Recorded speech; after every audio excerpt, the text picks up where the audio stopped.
Hello, everyone, and welcome to episode 60 of the NTS Podcast. This time, we're very lucky to be joined by Josh Mulgrew, LDN Esports manager, I think is the role, right? Indeed. And yeah, someone we've actually had on before, but it was a fair while ago, back when you were on, had been on Phelan, and as it sort of transitioned over to Munster, which of course, we'll get into all of that. And yeah, kind of got you on this, as everyone could probably see from the title, to also talk about the UKLC import changes too, which is obviously quite a big change that's happened recently. Yeah, before we go into that, I just thought we'd have a bit of a catch up and kind of talk about what's happened since we did last have you on.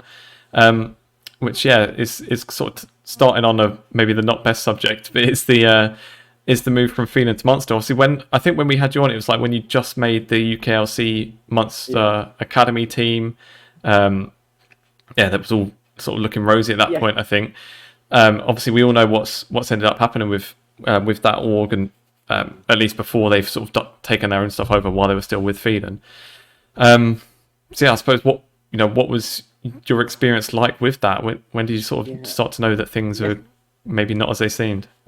Yeah, I mean, it was a weird one for me personally because the only experiences and involvement with the UK scene and the UKLC that I'd had were on Phelan and with Wings. And obviously, I had heard some rumblings and knew that Phelan as an org were, not one of the most popular orgs, especially, sort of talking to players and sort of hearing opinions. But there was nothing too concerning for me during that time. I mean, Wings definitely had his sort of downfalls, but he was also someone that sort of helped get me into the scene and gave me a job. So for me, it was a weird one, but I think what became especially more apparent was that the change from obviously having, I guess, more sort of like a bedroom org, with sort of not really any sponsors and sort of, like a smaller name. Obviously, when you go into the NLC and you sort of have some of the players that Munster were signing, Max Law, like Unforgiven, like, the roster, the players now have got on to some really sort of high other ERL teams. And I think that level, I think some of the weaknesses that he sort of had are maybe a bit more forgivable and don't really mean as much when you're not paying as much and when the level isn't as important. But when you sort of have that brand of, like a huge rugby club behind you, when the money starts going up, I think that obviously causes a lot more problems because obviously there's a lot more on the line. I think for me personally, it didn't really affect the academy team too much. We're a sort of, although there was a lot of sort of collaboration between the teams in terms of academy players being able to watch main team scrims and talk to main team players, which I think was really useful. And I think the academy team still got a lot of value out of that.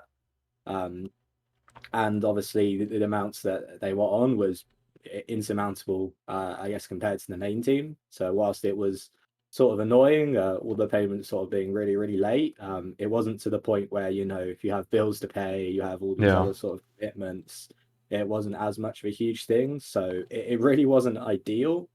But obviously we still managed to sort of put in a really good UKLC performance, coming second, and then putting in a solid performance at Telia Masters, coming third place in our group, only losing to Kova and to Granite, who obviously both now in the NLC. But yeah, it was definitely a weird time, and I think one of the things that was the most shame about that was some of the other members of staff who'd worked with Kieran and worked with Wings for the longest were some of the people who were sort of let down the most. And I think although large parts of it have gotten resolved now, there's still some sort of ongoing things.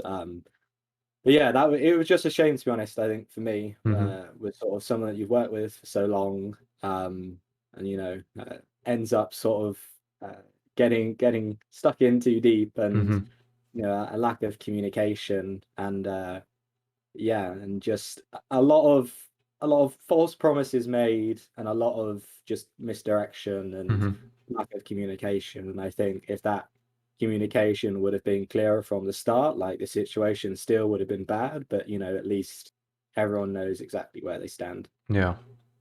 So then when kind of everything kicked off with that, then was there ever a thought like it would maybe put you off the scene at all, even? Because I'm pretty sure Phelan, in terms of like the actual sort of UK league, is pretty much the only team you'd been with at that point, or Phelan Yeah, slash it was. Munster. Yeah. So was there a thought of like, well, like where do I go from here then? Yeah. I mean, not particularly.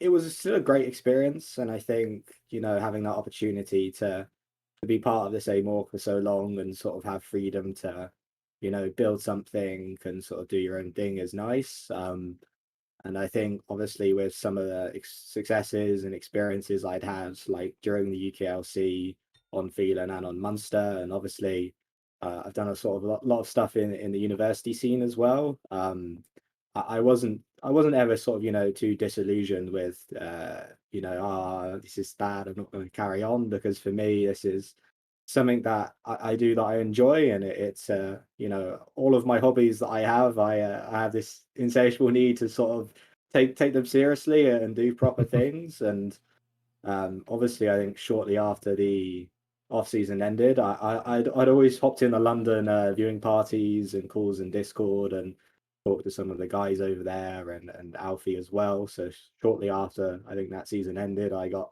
contacted by Alfie, and so it wasn't it was, I think, even before I put my LFT out. I got contacted, so it's quite short. So there wasn't really for me too much time to sort of think or wonder. It was just, I've got another great opportunity, and it's just sort of focusing on that and sort of improving on some of the systems and processes that we Mm-hmm. had put in place in Munster, which were genuinely really good at the time. Mm-hmm. Do you think as well that and it sounds a bit weird, but obviously because you were surrounded by the academy and the academy was kind of more of your priority, like do you think it would have been different if it was kind of you were focusing with the main NLC team? Because that's where obviously Yeah. there was problems all over the place, but the main problems it seemed with the NLC in terms of the atmosphere and Yeah. everything like that. Do you think that it was kind of like a blessing in disguise to Yeah. actually get given the academy essentially? Yeah, I mean, I think Jakey definitely had much more of a stressful time dealing with the main team and dealing with that sort of stuff. And obviously, for us being an academy team, I think there was a lot less pressure from the start. And our goals going into that split were to just develop as many upcoming UK players as we could in it, it was in DBL, No Name, and Blue Spirits. And then obviously we had Diva and Yepe, obviously, who I took over with me to London. So I think, especially, that the higher up you go, it's always going to be more stakes, and especially with some of the names of the players that we had, and some of their skill levels. So I think, yeah, if I was involved with the main team more, it definitely would have been a lot more stressful. And I think Ferndog, that our head coach at the time, and John, definitely put under immense amounts of stress, sort of having to be the ones to chase after their players, who sort of needed some of these things a little bit more than our academy players, who were all sort of not doing it full time, still in university, still in school. So, obviously it's a completely different sort of set of circumstances in which the teams were operating. Mm-hmm. So then when you said, like, obviously after that you've gone to London, didn't even really have any sort of gap in between. Was there a thought to even just sort of push for the free agency and see what other options there might have been, and just sort of play the field at all, or not? Yeah, I mean, for me, the way I always sort of, obviously I was managing in the UKLC when it was a top league, but for me, I always sort of want to create a project of my own where I sort of have some freedom, and where the management is sort of open to letting me make those decisions, and letting me sort of decide the players and decide the coaches, and sort of give me sort of full reins. And I would much rather uh, promote to the NLC with a team that I've helped build and helped grow and helped improve, as opposed to just sort of join an org or join a team that's already there. I think the level of satisfaction and just how good that will feel will be so much better. And I've never been one to sort of try and hop around and you know join a team split to split to try and find that slightly better opportunity. I'd much rather sort of work with a good org, and an org that has sort of good direction, good sort of ideals, good sort of goals, good leadership behind. I think having Alfie and having Alex now as well. Obviously, as a co-owner who was Excel's marketing guy, and the sort of the content that London had put out before previously, I think it was sort of a bit of a no-brainer, I think, when it came to sort of making that decision. Yeah. Well, then coming into the first split, then obviously the spring split just gone.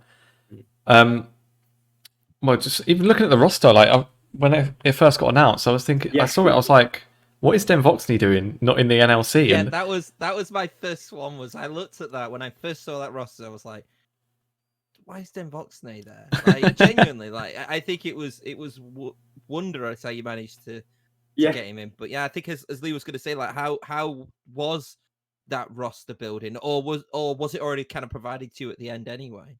Yeah, so last off season was an interesting one for London and for me as well.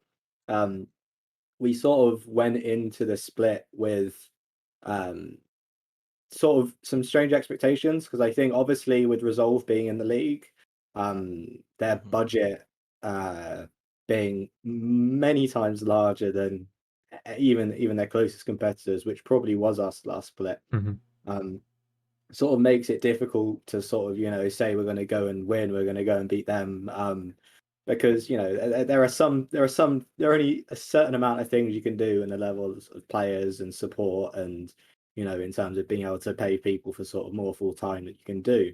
And we had probably not the greatest set of trials towards the start of the off season. I think we had some good ideas. We sort of wanted to sort of run our trials as sort of scrims and still sort of make sure that they're all sort of provided value. So we didn't sort of really run any 10-mans, and I think that's something that sort of negatively impacted us, because if you had a bad trial, the players would sort of get a bad feeling about the roster and about the opportunity, and then with fewer players in, they didn't get to see maybe some of the better sides. But then sort of towards the end of the off season, things started to go a bit better. Obviously, we ended up sort of picking up Merp, PFI, Beely, Den Voxney, and Yepe. We got all the four in bar Den Voxney. I think fairly close towards the end of the season. But for me, I think the most important thing with sort of the four we did get before Den Voxney was sort of the natural synergy and like the team and environment. I think anyone that's ever met PFI, and anyone that's ever talked to Beely and Merp, and knows sort of what characters they are and sort of the positive energy that they bring to a team environment. And obviously, I believe, Den Voxney played with Yepe in the Barrage team for the NLC Fall Open. So he's someone I'd contacted sort of earlier on in the off season. Obviously, at that time, he was sort of looking for NLC offers, and then I think things just sort of not ended up working for him and falling through, which often happens. And then I ended up sort of messaging him again. He sort of joined the team, played a few trials, liked the team atmosphere and the environment, and obviously it turned out to be a fairly productive, I think, season for him. And I think you'll definitely be seeing him in the NLC come June. Well, then, so I think you'd hope so, definitely. But I want to kind of see when you had that roster at the end, what was your kind of goals? Because obviously, I think everybody was expecting Resolve to probably win the league. When you looked at the roster as a whole, you even looked like a player like Sof, who somehow just managed to make his way into the UKLC. Shouldn't have been in UKLC either. No, definitely shouldn't have. So it's like, what was kind of like the ultimate goal? Was it to finish like second, or try and challenge Resolve? Yeah, so our goal was to reach Talia Masters. I think plain and simple. I think obviously we all sort of wanted to try and reach NLC and wanted to try and promote, but and we would sort of put all the effort in and the resources in to sort of try and do that.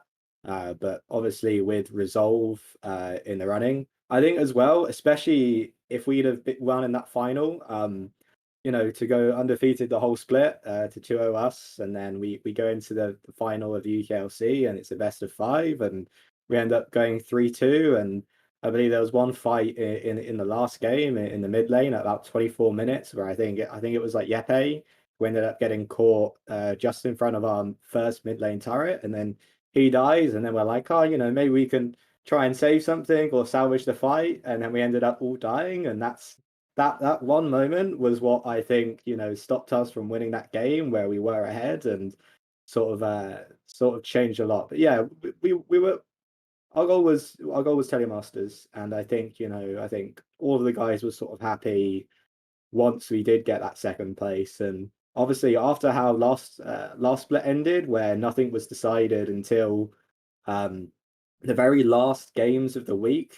I believe there was 5 teams like joint first going into the last game. The only reason the only reason Munster Academy made the top 4 was because London lost to Enclave on the second to last game of the entire season.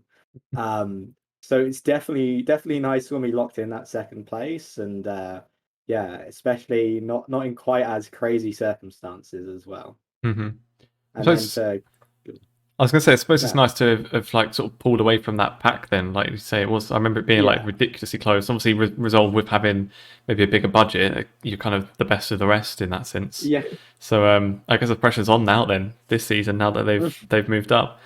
But yeah, obviously going into that Tilio Masters then, I imagine obviously you guys didn't make it out of the groups, which I'm sure would have been a disappointment at the time. I suppose maybe who was in the group? that's what I was going to say. I'm going to give him a bit of credit. Yeah, a bit less Who was in there? annoying. Galaxy Racer. Yeah. Group, Galaxy Racer, Absolved, Bifrost, Delta Fox, and then an Icelandic team who, I mean, Iceland maybe isn't the strongest of regions, but it was annoying for me personally, I think, as well, because obviously last split at Munster, the only games we lost in Telliers were to Cova and Granite, who were the top 2 teams. And then this split, we even went and beat Absolved, who also sort of had a Resolve style budget, maybe not quite as large. And then we only ended up losing to Bifrost and to Galaxy Racer, who ended up being the top 2 teams. And then obviously Galaxy Racer ended up sort of going a bit further. So yeah, I think the guys were happy with the performances, and I think obviously in the group of death, which that was, I think how we did was I think admirable. Yeah, so what you say, Mulgrew, is that you're basically a manager who will guarantee Telemasters, but then also, if you're the opposition team and you've got Mulgrew in your group, one of you is going to make it, definitely. It's essentially it. It's like you're a solid third and you've just boosted the other 2 teams, yeah? I mean, maybe for the last 2 splits, but I'm fairly confident in the fact that with Resolve out of the way now, UKLC does look like a much more free league for us. And I'm sure I'll come to regret my words at some point this split. But I think we are sort of going to be one of the strongest contenders going into this UKLC split. And I think obviously with Galaxy Racer out the equation, with Absolved likely not having as much of a budget they did last time, I think that puts us in a really good stead to not just be able to be the best of the rest, but have that extra sort of leeway of not having to compete against Resolve and then Telemasters as well. We'll hopefully be able to make it out of groups this time. And then I think some of the bottom NLC teams in Cova and iGranite, I think obviously depends on what the rosters end up looking like. I think they're sort of beatable this time as well. So it would be nice. It would be quite some cosmic justice, I think, if we end up going to Telio Masters, end up getting to promo relegations, and end up getting my ultimate revenge on one of those 2 orgs that sort of stopped me in the first split. Mm-hmm. Well, that last time as well, obviously you guys were only, I think, like 1 win off getting out of the group as well. Yeah. Tiebreakers I was going to say that. It's like a weird tiebreaker because I think everyone thought that London was still in with a shot, and then I can't remember who worked it out, but someone worked it out. It's like, no, it's physically impossible. Yeah, I worked it out. I think I can't find my tweet where I did it because I obviously tweeted a whole lot after that.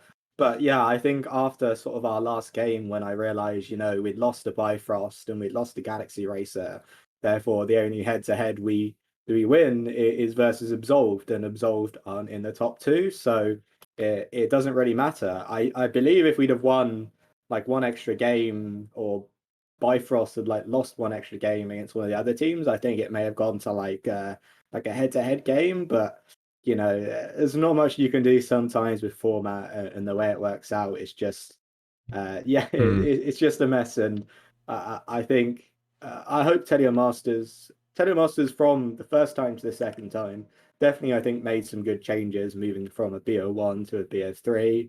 And obviously, with it sort of being a relatively new concept, like there's going to be some teething errors and there's going to be some things that maybe, I guess, don't sort of make too much sense, but yeah, it's definitely we definitely choose the closest ways to get as fast for our goals as possible, but just that tiny bit not quite. Yeah, it's weird as you were saying, because the format, obviously, like seeing like a best of 3 group stage, you just don't see that anymore anyway. Yeah. But like it kind of like, it was good to see all those games, and you did see teams like gradually get better and better because of the amount of games which were being played. But then the downside of that was this weird kind of tiebreaker rule. Yeah. Like there's so little to kind of put between like, third and first, that it kind of felt a bit unfair, even though they played like quite a lot of games in between that. So would you prefer, like, obviously we have no say in this whatsoever, Yeah. but would you prefer like continue with the best of 3 or a double round robin, like a traditional group stage? I mean, I think it's difficult with the number of teams that you have at Teleomasters. I think 12 teams is obviously quite an awkward number to do any sort of traditional like bracket format. But I think the main thing for me that would improve it, besides, I think honestly, like double round robin, best of 3, like it doesn't really make too much difference. The only reason it mattered this bit for us is because, it affected us and we were that close. So hopefully next time we won't, even be in that position. And if obviously we'd have won more games, we'd have, maybe not been in that position at all. So I think for me, the main thing is just the communication. So I believe we didn't even find out that the format was changing until like maybe like a week before it was meant to start. So obviously going from thinking it's BO1s to BO3s, like, within like a couple of days prep, it's not ideal. So I think for me that I think that's the main thing that can be improved. But it was nice this split to not have Teleomasters start basically the day after our finals. So I think for on Munster we ended up playing the semi-finals of UKLC, which was like a best of 3, and then the next day we played like a best of 5. Then we had like one day off, and then we were playing like Teleomasters like straight away. And obviously that's really not ideal, especially when you have people sort of working full time on top of that. So I think for me the best thing that they can do is just communicate these things in a timely and more prompt manner, and then whatever will be. And hopefully we won't be in that position this split where the tiebreaker rules really even matter. And I think it was a crazy situation to be in anyway. Well, then kind of looking at the next bit then, have you sort of heard anything about even what some of the rosters look like for some of the other sort of Teleomasters contenders? Do you reckon there's... Because obviously, like you say, like you want to... We're not telling you to out them all, but like, unless you want to. I think this team is strong. I think this team is weak. Yeah, because it's like, oh yeah, Eminem's roster is going to be this. Because obviously as well, like Teleomasters, the goal of it is to get promoted to NLC as well. So obviously, like you said about wanting to do a good run, but then also imagine doing a good run is going to be kind of worthless at the end if you don't make it in. That's obviously the final goal. So yeah, what do you reckon the odds are, the chances this time? I mean, I honestly, I haven't really heard too much about what some of the other rosters are going to be looking like this split. I think there's much less of a chance of having, there's much less of a chance of having some of the crazy rosters in the Telia leagues than before, I think, because I think the level of the NLC and some of the investment going on there has gone up. And I think obviously a lot of the other ERLs as well, like Italy especially, I keep seeing on my timeline some of the crazy stuff that's happening there. So I think the leagues above being better should hopefully mean that the level of like crazy players that shouldn't be playing in this league should hopefully be down a bit. In terms of the UKLC as well, I'm honestly not too sure. I know a couple of orgs. Obviously, I think Lucan and Vipero, I think their roster's likely. Well, obviously, Vipero announced their roster, and I would be surprised if Lucan really changed theirs much. But I think outside that, a lot of orgs are probably still doing trials and probably still sort of looking for teams. But yeah, I haven't really been too in the loop at the moment with what some of those other rosters might potentially be looking like. But I think I'm confident with the players that we've picked up at London, being some of the best UK players and some of the best imports as well. So purely based on us improving on last split and being the best outside of Resolve last split, I'm confident in us being able to get that first place, and it will be interesting to see who will be competing against. Mm-hmm. So Lee, he said the word imports, so maybe we should like he said the word. We were just waiting for you to say the word before we talked about it. Yeah, obviously that being kind of the main idea of the episode, really. So, yeah, we're only 30 minutes in. It's okay. It always happens. It's all right. So yeah, obviously that changed then. For anyone that doesn't know, so for previous splits, it's been that you basically need 3 UK players in the UKLC team, plus 2 imports. So the other 2 could be from basically any region. From this split onwards, it's now only 2 UK players that are needed, mainly to sort of put it in line, I believe, with other Telia leagues. So obviously the other ones are, the other Nordic leagues basically have 2 imports as well. So kind of to put the UK on a level playing field. But obviously, Josh, you were quite vocal against that on Twitter. So why don't you just kind of outline your initial thoughts there first of all? Yeah. So obviously the residency rules is something that changed for all the other ERLs, like the top ERLs, like the first divisions, at the start of last split. So it's not just something that's sort of, we see the email and we're like, no, what? It's something that I thought may have been happening to the UK last split. And, which in private conversations and stuff, I was like, this would be awful. This isn't ideal.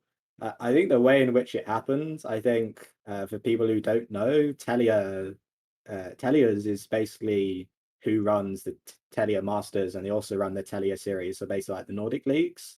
So from what I gather, they are the ones that made that decision first, and maybe didn't communicate it in the clearest of manners to DreamHack. And then obviously when 4 of your 5 leagues that feed into the NLC have that set rule that allows them to import 3 players, it would sort of be difficult for DreamHack to not follow. And I think a couple of the other UKLC teams had caught whiff of this rule change and got involved as well and sort of questioned. So I think it's maybe not a decision DreamHack particularly wanted to make, but more one that they were forced into doing. I think one of the biggest shames as well is when not just the residency changes, but when players that played in the UKLC stopped being able to acquire LTR status, which is locally trained resident. So previously, if you played in the UKLC for two plus splits, you would then sort of be able to count as a UK resident. So you would count as like a UK player because you played in there for so long. But when the UK became a Div 2, you stopped being able to get that completely. You can only now gain NLC residency status. So I think that is something that may have been like a nice middle ground. If you are an import player and you play in the UK for long, or you commit to the scene, then you become a resident. But I think the changes that were made, I don't think honestly, I don't sort of understand why it was made from the Telia Masters perspective, because looking at Denmark, I think they imported like maybe 2-3 players. I mean, Norway probably about the same. Finland was basically all Finnish players. I think Sweden was the region that imported the most, and even then it was like 6, 8. So yeah, I think that was mainly Galaxy Racer, yeah, wasn't it? Yeah, Galaxy Racer. Yeah, I think it impacts the UK more than it does the other Telia leagues. I think in terms of having players with that level of experience and players that have the chances, because Denmark has for long had like a really crazy level of experiences and opportunities, and they have like esports clubs and facilities are sort of all over the place. So there's a lot more Danish players that are Master Plus that have this experience, and the depth of the player pool is much larger than it is in the UK. Mm-hmm. And I think it will be a shame, because I think it will likely mean that orgs, don't want to get relegated. Orgs want to be pushing for the top and want to be pushing for promotion. And with the UK player pool of sort of experienced players not quite being at the same level, I think orgs will inevitably look to use that new third slot to import. And I think imports in UKLC have historically been some of the strongest players, and have historically been some of the players that make that most difference. I mean, Den Voxney, for example, on London last split, was I think our best player, and sort of made a huge difference inside the team. And I think it just seemed like an unnecessary change for me. And I think especially for a league that's meant to be a feeder league, where the goal of the UKLC isn't, like it is in top ERLs, to produce the highest level of competition, to sort of help teams go to EU Masters. I think it makes more sense for the ERLs, because it allows those people who would be on the third and fourth place teams in their region to have more opportunities in a different region to hit EU Masters, and then it makes the weaker region stronger, and it sort of balances out the player pool a bit more. But I think for the UKLC and the feeder leagues, which are meant to be development leagues, making it easier to provide fewer chances for those UK players, it just doesn't make sense to me. Mm-hmm. So I'm going to provide. I'm not like completely against the import rule. However, I can see why people are in terms of like developing players. But I'm going to kind of provide like a little bit of devil's advocacy here, and I would say that if the player base isn't big enough in the UK to warrant having 3 top level UK players in this league for each team, would it not be better to have 2 top level players in this league and then have 3 imports? And that would actually make those domestic players stronger, because they have a stronger team around them. I mean, I guess you could potentially make the argument that if you raise the player level and the level of the UKC as a whole, then that could potentially, I guess, make the league, more competitive. And then obviously, if it's more competitive, the players are getting more experience. But I think, the core problem with the UKLC isn't necessarily, like the level of the teams or the players. It's the fact that there aren't enough sort of. I think you can take a certain amount of risk with sort of getting rookie players in, rookie UK players, but maybe 1 or 2, and then you sort of need a third experienced UK player with the imports. But I think creating more like confident and more like less of a risky UK options that have that experience is what the UK needs, I think, more than anything, because there are a lot of good players in the UKL last split that ended up, that are going to end up not being in the UKLC. And I think having that experience and having that competitive, although the competitive level may be higher this split because orgs can import more, fewer players will get to experience this sort of level of competitiveness. So I guess it's maybe better for some and not better for others, but I think the UK needs just more players at that higher level as necessarily, opposed to increasing level first and hoping the UK players can catch up to that. Yeah. Well, kind of I suppose it's the argument from the org side of whether it's like the org is looking more as like a personal growth for the organization. Obviously, like you said, having more imports means that they might be more likely to put, on a split to split, have a stronger team and push more for tier masters and whatnot, against whether the orgs themselves actually want to go more for player development. I think that's something kind of. So when you tweet, I think Jamada had replied to one of them, or I saw him tweet about it, basically saying like, well, right now maybe orgs aren't focused on the development anyway, mostly giving just one split contracts. So what would kind of be the sort of comeback to that, if you like, to kind of put you on the spot a little bit? I mean, yes, that may be the problem, that orgs aren't doing the right thing, and I think that's a valid point, especially you know, with how some of the orgs I think in the UKLC have sort of maybe been a bit lackluster in the last couple of splits.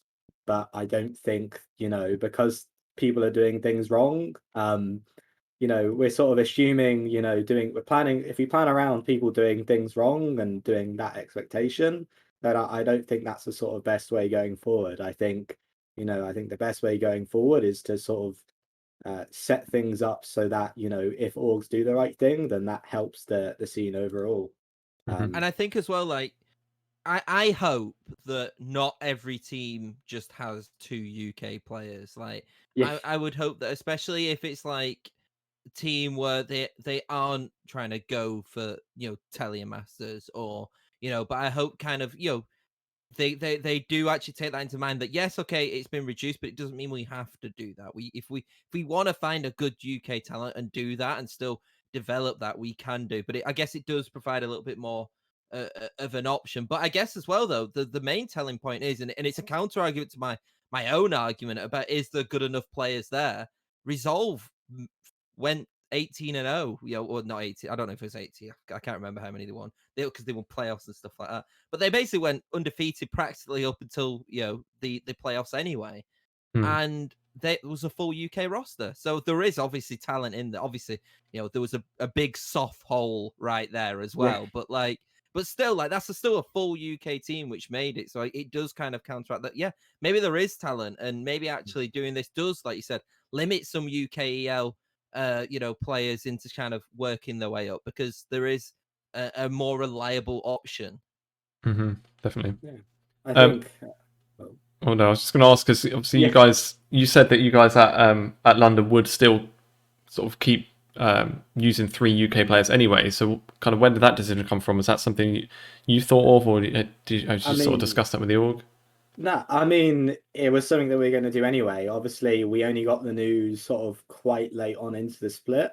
But I think for us, it's a rule that maybe isn't quite, you know, it doesn't affect us as much as it does some of the other orgs, because we are in the position where we can pick up the best 3 UK players that there are. Because, you know, I think with our proposition and sort of our org and what we're planning to do this split will probably be some, you know, an attractive place to be for a lot of players. So, you know, if we can pick up the best 3 UK players, then we don't, you know, realistically need to use an extra import slot. But for us as well, branding wise, like, we are London Esports, we are, you know, very much sort of authentic and, you know, looking to build up UK players and you know, especially with our, you know, recent announcement of us having an academy team and sort of the proving grounds that we've run. And obviously my background in the university scene with Swansea Esports, you know, it made sense for us from a logical point in terms of the players. And also, you know, we are a UK org playing in a UK league, so not having more UK players, you know, doesn't really make sense to us. But I think, yeah, I think orgs that potentially uh you know, maybe sort of lower down the standings or may not be able to be as competitive, I think, you know, the onus to use that extra import slot, especially as well with the fact that the UKLC gets the incentive payments. I think, you know, that can lead to sort of a lot more of that money going towards import players. That, you know, maybe not necessarily a lot of the other Div 2s have the same level of incentive payments from Riot to sort of fund the team. So I think it could potentially provide, you know, even fewer sort of resources for UK players you do have on your team, because a lot of other regions probably aren't going to import a UK player unless it's, you know, like your softs, like your fast legged. You know, fast legged was playing in Turkey Academy in like a house. Like Yusa has played in, you know, multiple good teams before, like one UKLC with Dabalus, and then I think he played in the EBL on CZV. I can't pronounce their names, so I'm not even going to try to. Soft obviously playing sort of high levels as well. Um, you know, those are sort of players you also aren't ever going to see in the UKLC again with Resolve gone. Yeah, that's it from me. Well, fair enough then. I don't know. It could be something. I suppose maybe, and this is like being a bit more hypothetical, but I don't know. Maybe it could help the league in general. Like, maybe it could help viewership and things. That's only if like they sort of bigger name imports come, but then anyway, it's still a second division, and you're not going to get like the the biggest. But is viewership the reason? The viewership shouldn't be the goal, in my opinion, for the UKEL. Viewership should just naturally come, but I don't think that necessarily viewership is the ultimate like goal for the UKLC. And I would say similar to the UKEL, it's about kind of providing a pathway, providing development, and yes, viewership does play a part, but I don't think that should be.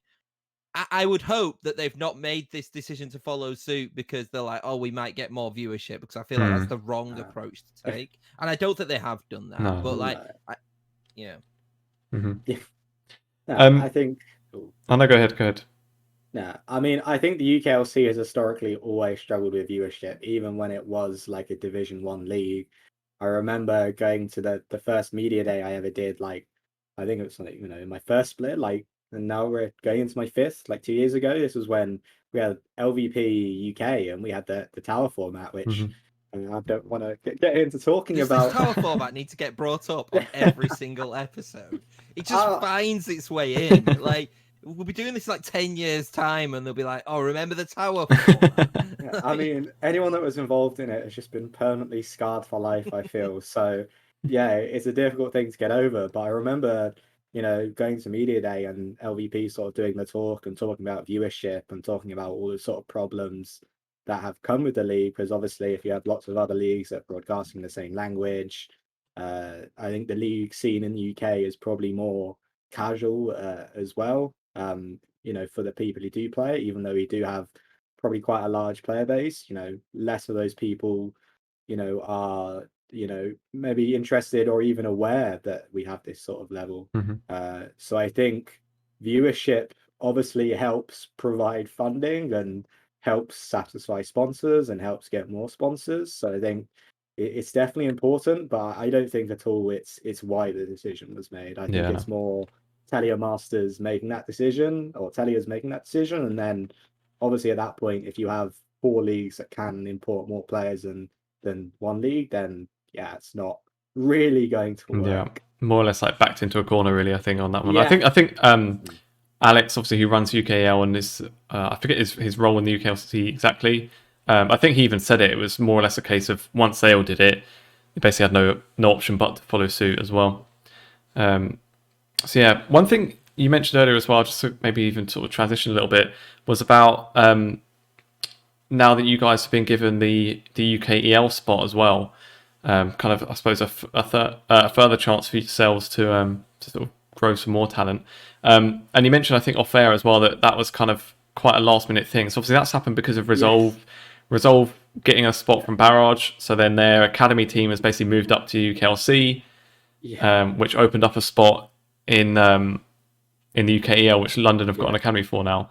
So how did that come about then? Well, firstly, how did it come about London getting it actually? Because obviously there was qualifiers and things a while ago for the spot before all that happened.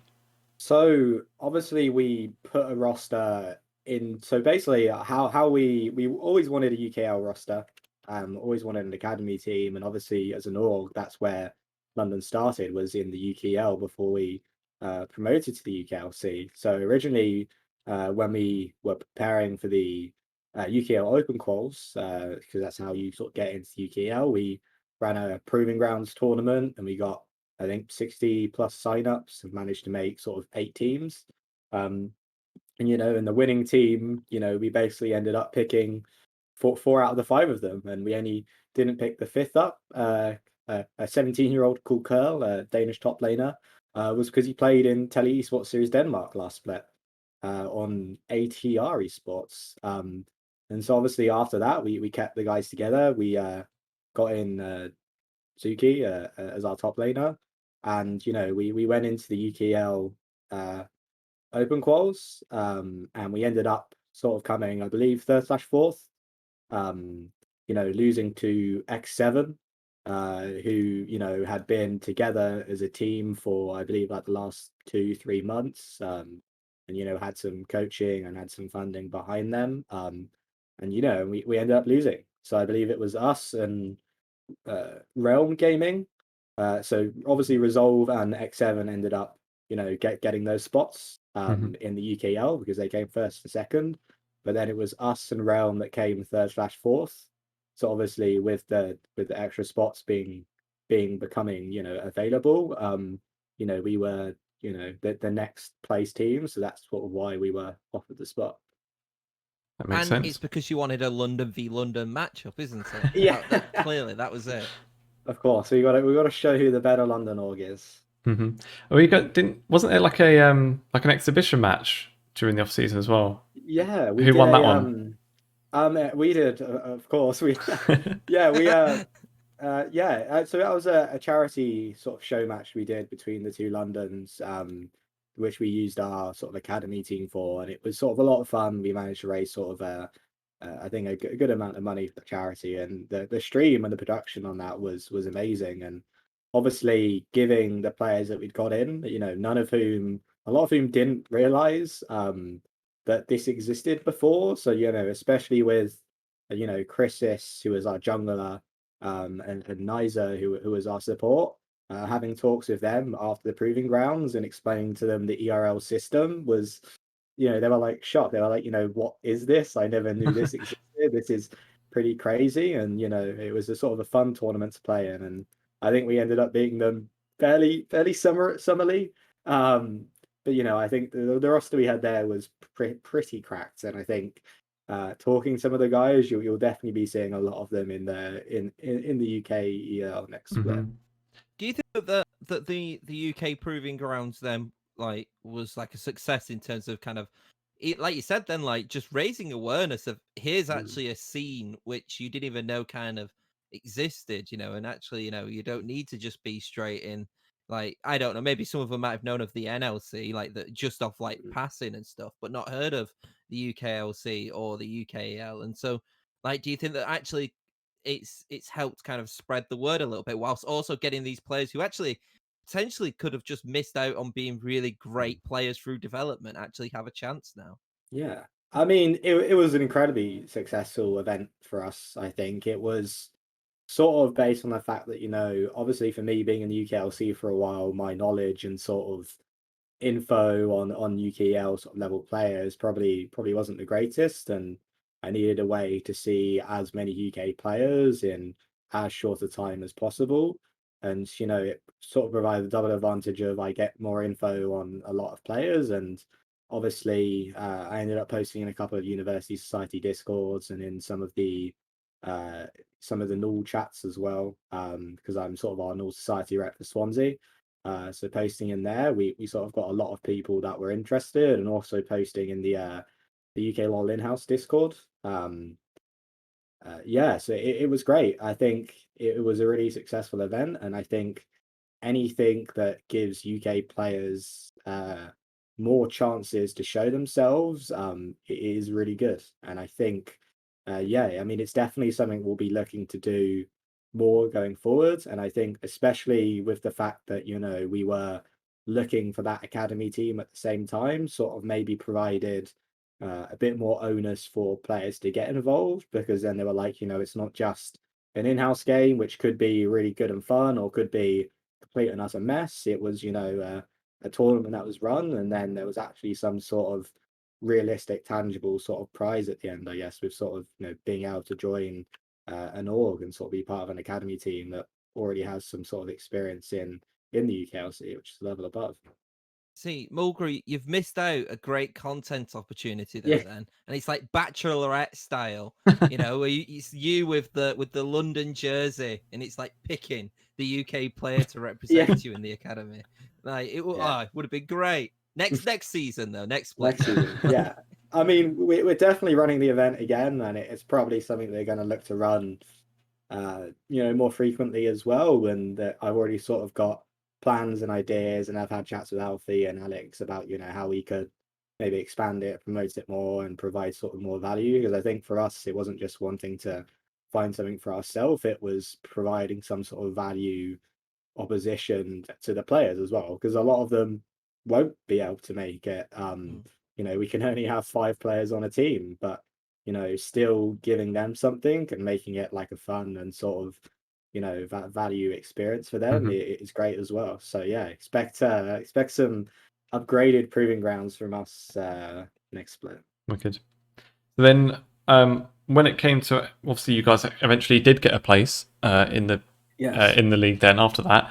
And yeah, you said a bit earlier that it was kind of a bit last minute, and so Yes. did you build a roster for that as well, or did you get some help in for the manager side?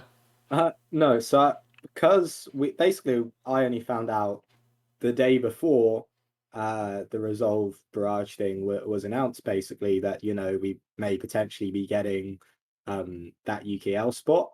So obviously quite late on, that is something that's difficult to sort of get someone in for. And obviously for me, I sort of know quite a lot of people and sort of involved with the uni scene, obviously to run the proving grounds. There definitely were some sort of people we already sort of wanted to work with and sort of had some sort of idea, and it's still a work in progress.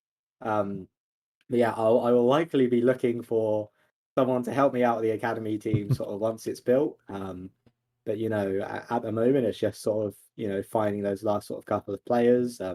Especially with how early a lot of the UKL teams sign players, like weeks before UKLC teams will.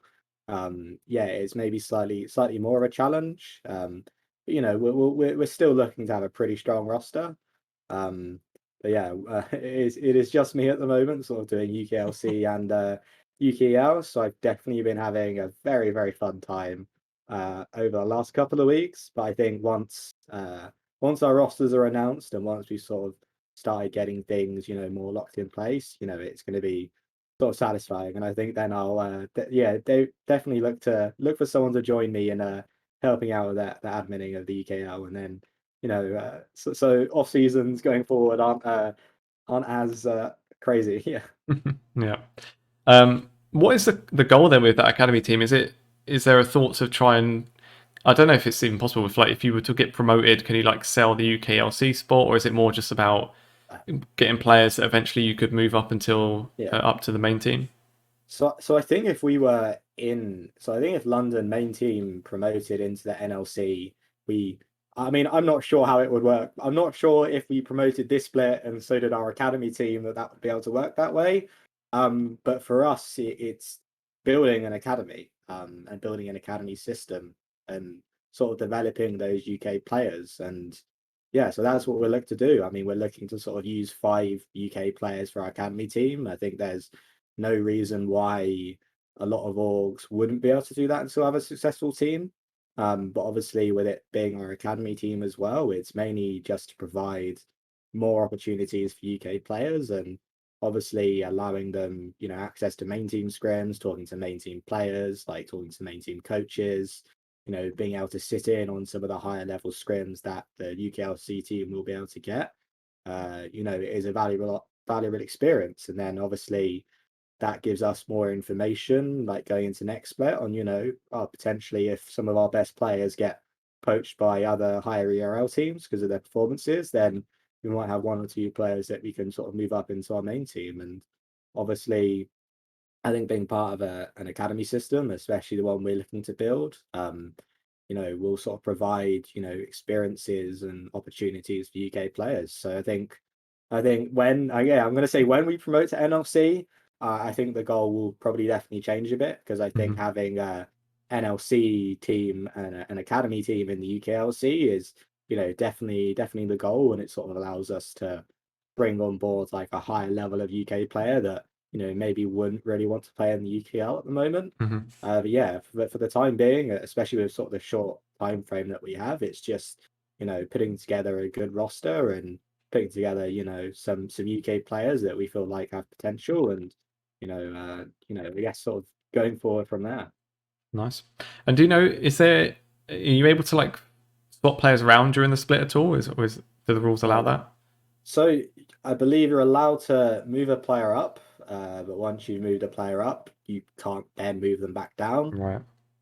So there could be the potential for players, if they perform, I guess, well enough, to sort of be moved up. But obviously we sort of have to have subs in place. But yeah, I mean that could potentially be something that would happen, and I think that would definitely sort of be the long-term goal for any academy project, is to get your academy prospects into your main team and sort of start sort of providing that talent factory as well. because I think the way forward, especially in league, is sort of having players on those longer term contracts, having those contracts have buyouts, and that's how a lot of the top ERL teams. I mean, K Corp is probably raking it in at the moment with some of the players that they've been able to get through, and I think that's the way forward for league teams, and I think it's the way forward to help develop the UK ecosystem as a whole.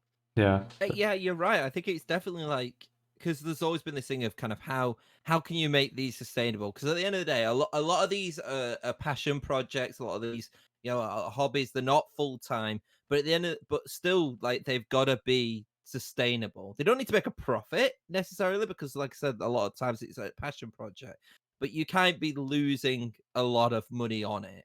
And so I think that you're right. Like, this kind of leaning towards the ERLs now having higher contracts. I mean, imagine if K Corp had got Adam on like the 1 year deal, because they got promoted and then they did the split and then that was it. Like, they basically would have lost out on like what reported 250 grand. Yeah, like and so that's mad. And how many players would have kind of been bought out if those contracts weren't in there in the past as well?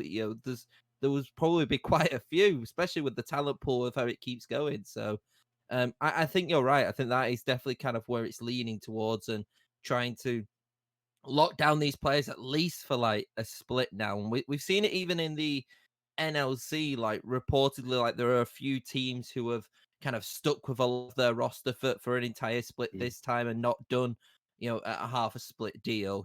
So I'm glad to see that that's kind of changing a little bit as well. Is that anything that London have plans on, or is that maybe a bit out of reach still? Obviously, a lot of teams just financially can't offer a sort of full season deal just yet. Or is that something maybe down the line? So that's definitely something that we want to do, and definitely something that we've always planned to do.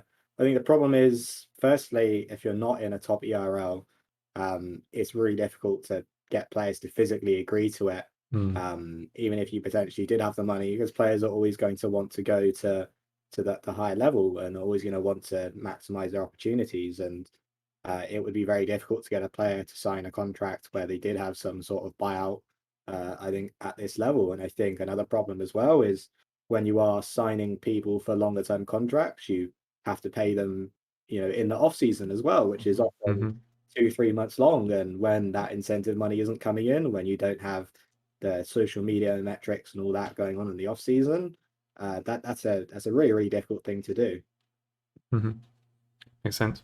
And I suppose as well, like obviously, like we're saying, the main reason you'd want to do that from an org side at least is to get the buyouts for like really good players. Obviously, not knocking anyone in the UKLC, but if someone in, when Fnatic is looking for a new top laner, they're going to look in the top ERLs or basically at E Masters, aren't they? So yeah, I suppose it's something maybe once, like if and when London get to the NLC, that's maybe more time to think about it. Or when we get three slots in the UK in the NLC, so then these non-academy teams can start doing stuff like this. Excel definitely tried their best to make that happen this year. Yeah, we'll see. We'll see if there's any change from that. Hopefully there is. I suppose that's kind of through most of my topics I had. There was one other thing I thought we should probably talk about, which is just because it's so sort of topical at the moment, really. Which is ending on a low. We have to talk about something happier after this, surely. You start thinking of something, Tom, because I'm out of subjects after this. But yeah, it's obviously the bit of drama, as we always have in the UK scene, going on with NerdRage at the moment, with the whole mid lane fiasco. Just to kind of preface it a bit, obviously NerdRage is a UKEL team. We are hosted by the UKEL.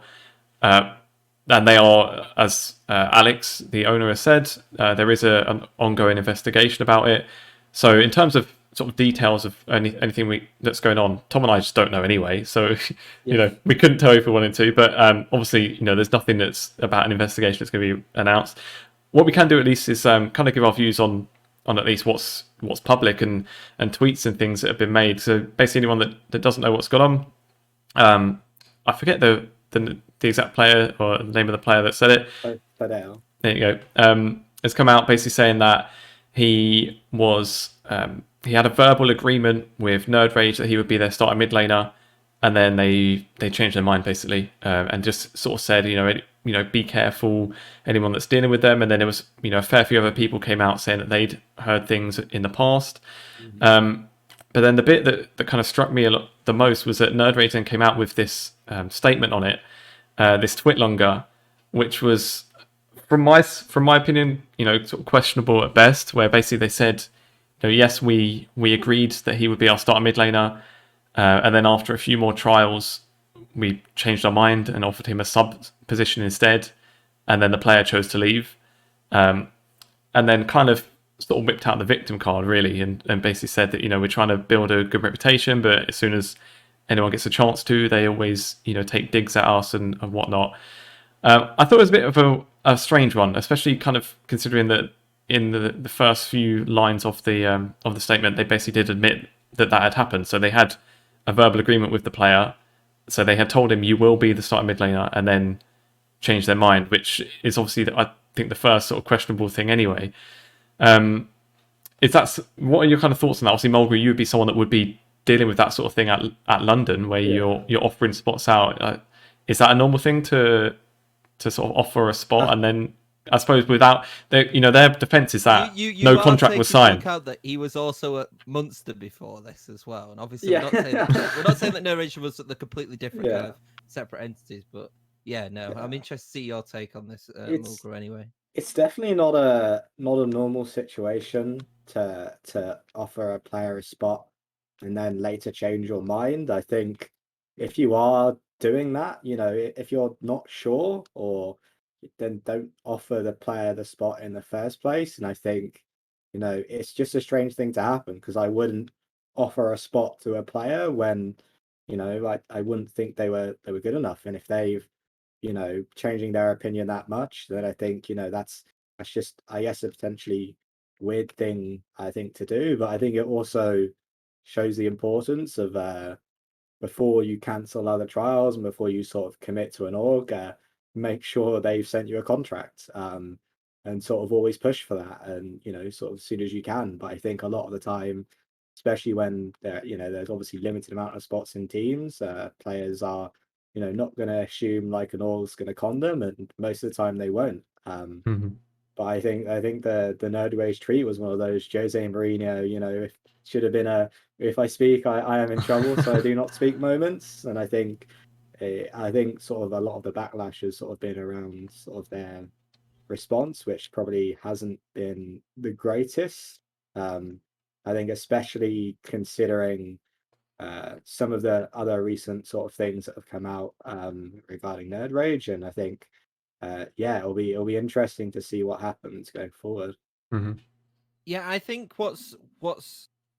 I do agree. Like, and it is unfortunate what happened in the sense of getting the verbal agreement and then kind of having this discussion and then it not occurring. And that is, and I'm not justifying that is right, but it is not like the worst thing that I think has happened in like the UK scene. However, what I don't like is the response from NerdRage itself, and I think it just needed, for me personally, this is obviously all my opinions, just needed a little bit of hindsight of kind of looking at it. And actually, I do respect the fact that they at least have been transparent and said, yes, we did do this, but then we've done this and resulted in that. And I actually, despite the fact that I don't agree with their decision, I actually do like the fact that they've come out and said, well, we did actually agree with it, and not just outright said, no, we didn't, he's lying and stuff like that. So at least that's good. But then I don't like what you said, that what Lee said after that, is that it kind of then feels a bit like,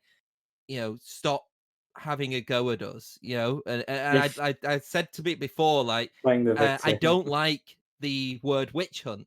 I mentioned this off stream. Like, I think witch hunt is not really not a great word that I think you should be using as an organization, because it does make it feel, like you're trying to be the victim and that you've done nothing wrong. When right at the first paragraph, you've basically said that you've done something wrong, and then the second to last paragraph, you said, "Oh, but let's end this witch hunt," kind of thing. It doesn't really make a lot of sense for me. So I feel like the way that they've handled it, while I agree is good to have actually been transparent, despite the fact that I do disagree with what actually happened, I just felt like it just for me, if you're an organization, just look through what you're reading, or send it to someone else and be like, right, if I send this out to the world, will people get this way? Because it's harder with sometimes with twit longers, and I see it all the time, is that you'll write something and maybe the intention isn't to be, oh, look at me, I'm the victim, but sometimes it can come across that.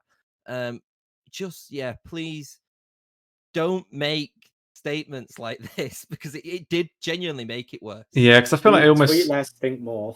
it almost like invited more sort of scrutiny onto it, because it's not even like almost. I think they literally did that at the end of it, where I think it was Previous had said, like, had tweeted something like, yeah, I've heard about other stuff as well, and they basically added him in the twit longer, just saying, oh, by the way, you're saying stuff about us, we invite you to show any evidence of wrongdoing if you've got any, and stuff like that. And it was just the tone of saying stuff like that was just like really weird. But yeah, like I say, like you said, Tom, it's admirable for them to kind of own up to it, but you'd prefer if they'd have just said, yeah, we did that, maybe we'll look into how we conduct player signings in the future, and to try and make sure no one has any sort of bad experiences, rather than just sort of like pushing the blame elsewhere. And it was a bit of a weird one.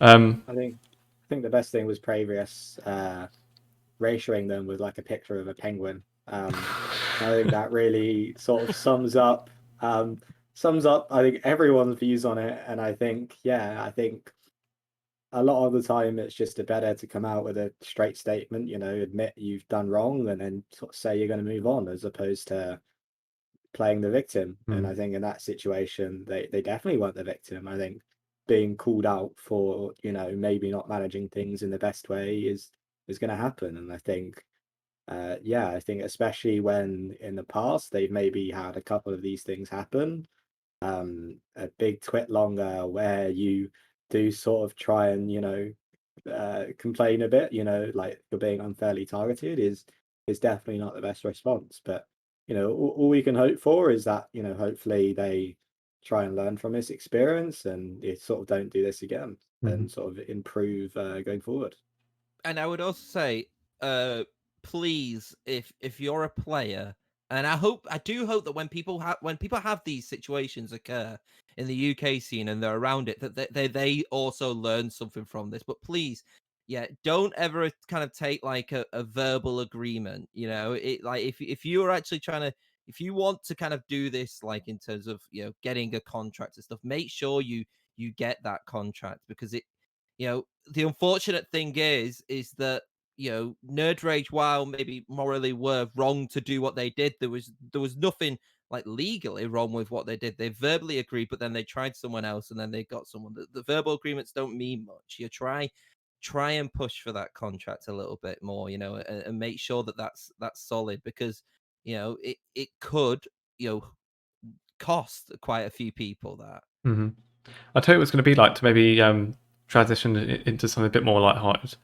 Basically going to be like Harry Kane when he does actually try and push for his move from Tottenham, and he'd say about this verbal agreement he's apparently got with the owner. I'd as a Tottenham fan, I know what Daniel Levy's like. That verbal agreement is going to mean absolutely nothing. He's forgot that verbal agreement as soon as Harry Kane has walked exactly. out that door. So so yeah, it's until it's in writing, I suppose. It's it's a tricky one. Go on then, Tom. Did you have something a bit better we could talk about to finish off then? No. I was thinking, something which is nice actually, and it is very UK based. So I don't know how to say it, because I say Warwick. Warwick Esports, they're new. So Warwick Esports. So it is like the champion. Like, so their university have announced, and you can read about this on esportsinsider.com, by the way, if you want to. What a shit. But they've basically announced that they're building like a new esports like room and facility, which has been long overdue. And to be fair, like, fair play to everybody involved around there. They're really trying to push it. University of Warwick, and now I think it's like them and like Roehampton, obviously, who are obviously doing well as well. And Swansea as well. Yeah. In terms of like developing themselves. So I think it's really good. And from what I heard, like, it was, You know, it's like $250,000, and it's like their own earned income from the university has gone into building this as well. So it's not been like an investment which has come in, even though they're looking for sponsors and everything like that to help boost that. Yeah. I think it's great. It's great for the UK scene as a whole. Yeah, I mean, there's been a couple of other unis that have sort of also had this. It's not just sort of Roehampton. Obviously, Roehampton with Jiggy Jonas, who's at British Esports Association now with a project there. I've been and visited their rooms. They're really, really cool. But you also have staffs, obviously, having esports facilities, and they also have their esports degree. But we've also got UKEL have had their esports labs for a while. Their Overclockers UK labs as the OG uni esports guy, Ollie Schultz would always go on about. And yeah, it's great. And I think it's something that Null and NSC have sort of both been trying to support as well. And Warwick historically being the dominating society in uni esports, I think Swansea became second to them in the tournament leaderboards sort of last split, and they came first and won like a grand, and we came second and won 750. It's impossible to beat them because they have so many teams that are successful across so many games, whereas a lot of societies are sort of have one or two games that they have the most success across. And I think if you are that successful, and if you are going to lands across the country, and if your players are competing at the highest level, I think it makes a lot of sense. And I know an esports room proposal is something we tried to do at Swansea as well. But I think some of the biggest problems holding university esports back is people's students' unions and people's universities. I know at Swansea we've had huge problems dealing with our students' union, and the university hasn't been too much better. So any sign that we see of other universities getting on board and supporting their societies is, it's great for Warwick. I think they deserve it, and hopefully it will allow them to do so many more cool things. But I think, hopefully it starts to open the floodgates and sort of normalize this happening elsewhere, especially with a uni, like a Russell Group uni like Warwick, which does have that like reputation. And hopefully it's just one of more esports rooms to come in the future. Yeah, because I think they are the first Russell Group to kind of have like a room dedicated to esports. I think so. Yeah. It's like a specific I don't facility. think could be UKEL wrong, is Russell Group. Mm. I don't think UKEL staffs are, but yeah, it's nice. And anything that helps legitimize esports to the university administration, who are sort of the people that need to be convinced the most, it is just helpful. And yeah, I mean, I hope it turns out well, and yeah, it'll be interesting to see it completed. See, Lee, wasn't that so wholesome? Yeah. Very nice. How do actually? This is something I always wonder, and maybe I'm just being stupid, because you see, I like Warwick is the one I always hear about, like doing quite well at tournaments and stuff. Yeah, I know. How is it consistent then? Because is it not like just whichever students are at the university at that time? Are they just getting lucky, or with like good honestly, players? I don't know, but I think one of the things that plagues university societies in general, and especially esports societies, is their committees. So, for example, I've got myself and my secretary at the moment, a guy called Tom Bagot Curio, who is a UKEL admin as well. You have a lot of turnover. So when people graduate and when committees move on, there can be a complete new group of people, and the old people might completely disappear. But I think stability within the committees is sort of really important. And that's something that, Warwick has been able to have for a while. So they had obviously coach Fenton, who was Dallas's coach in the UKLC previously. Is someone who sort of was their president, has sort of still been involved after he's graduated. And you've got I think Sam Hine as well, who was resolves analyst, and still is as well, who was also involved with Warwick and has also still, I think, been on board. And then you've got Geomancy as well, also part of Warwick, who is the null product admin, so runs the uni leagues as well, who was also part of Warwick. So I think they've managed to have a lot of stability within their committees, and I think that allows you to grow and build and improve on things. Whereas a lot of the time, it feels like some years, the committee moves on and then you're starting from scratch again. But yeah, I don't know how they have so many teams in every game each year. I'm salty and rather jealous, and have been for a while. But that's just what you get when you're competing against someone for so long. But yeah, I think them getting this investment, I think location plays a big part as well. I think a lot of the investment and sponsors you see in university societies are because they are close to those companies' headquarters, and a little bit of money goes a huge way in university esports because a load of these societies do so many things with basically zero resources. Hmm. Yeah, because obviously I think, like you're saying with Warwick, like they've got HyperX as a Yeah, sponsor, which is huge for just yeah, university esports as a yeah, whole. That's a huge sponsor. I can imagine though when you're going in and you've got your new recruits Mulgrew and you're just like goals and it's just like beat Warwick, like just whatever it is, just beat them. yeah. In any game, Indeed. literally. I mean, Anything. we've got a great siege section at Swansea. Never quite managed to get our league teams to the same level, which is very sad. But obviously, being in Swansea, we're in the middle of nowhere, so no one really cares anyway. And I think the I'm only surprised you've got employer in internet, Swansea, to be fair. yeah. Like, I mean, we've got the DMV, we've got the Department for Motor Vehicles, or no, the DVLA. We're not America. But yeah, I mean, but apart from that, no one really cares. But yeah, I mean, it's nice. I think anything that other university societies do will hopefully have a knock-on effect. Hmm. And And then ultimately, eventually be like one day all like mad scholarships and that, and yeah. yeah, like the American one stuff. We'll I see. mean, American esports, university esports is like legitimately completely different. Like that, because their universities are often much, much, much bigger. Yeah. Like obviously, the return from investment for these investors, like most of them have esports facilities. Most of these tournaments are huge. They have so many more students. So yeah, it's a completely different scholarships as kettle. well. Like genuinely, Mm. there are now and I don't think there's a lot, but I'm pretty sure there are like esports scholarships in Yeah, America now, which Mm. is insane. Like to think yeah. of that. We have a You'll, couple. I think we have Roehampton, but I think it's not like a full scholarship. It's like mm. a couple of grands. I mean, it's a great start. But yeah, I don't think we'll ever get to the scale of the American university scene. Yeah, probably not. Well, Well, because America love their scholarships and stuff. Yeah, I feel like half the people in America are there because of the sport and not for actually what they're studying. Because they true. love it. Hmm.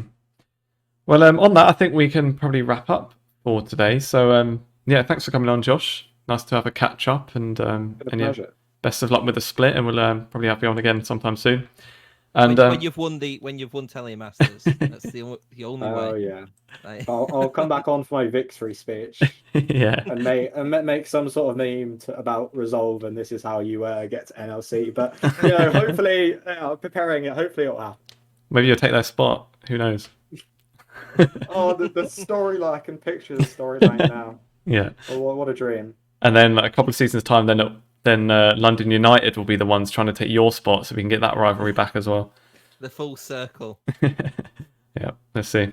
Well, yeah, that'll pretty much wrap it up then. Obviously, we've had a few people in the chat on Twitch. We are kindly hosted by the UKEL, so anyone that's still watching on there can, of course, follow the UKEL as well. There will be some upcoming games for the summer split, which we can just have a very quick look. I've gone on to the wrong thing. There we go. On the dates for that. So we see the UKEL summer split starting on the 3rd of June, and then basically running all the way until the 1st of August with the playoffs. So yeah, do check those out in a few weeks' time. So yeah, like I say, you can follow on there for that. We'll obviously be streaming the podcast every week or so as well. Otherwise, if you're watching back on YouTube or Spotify or anywhere else, you can obviously follow there too. And finally, you can follow us all directly as well. Our Twitters are on the screen, so yeah, be sure to do that. And that'll pretty much wrap it up. So thanks for listening.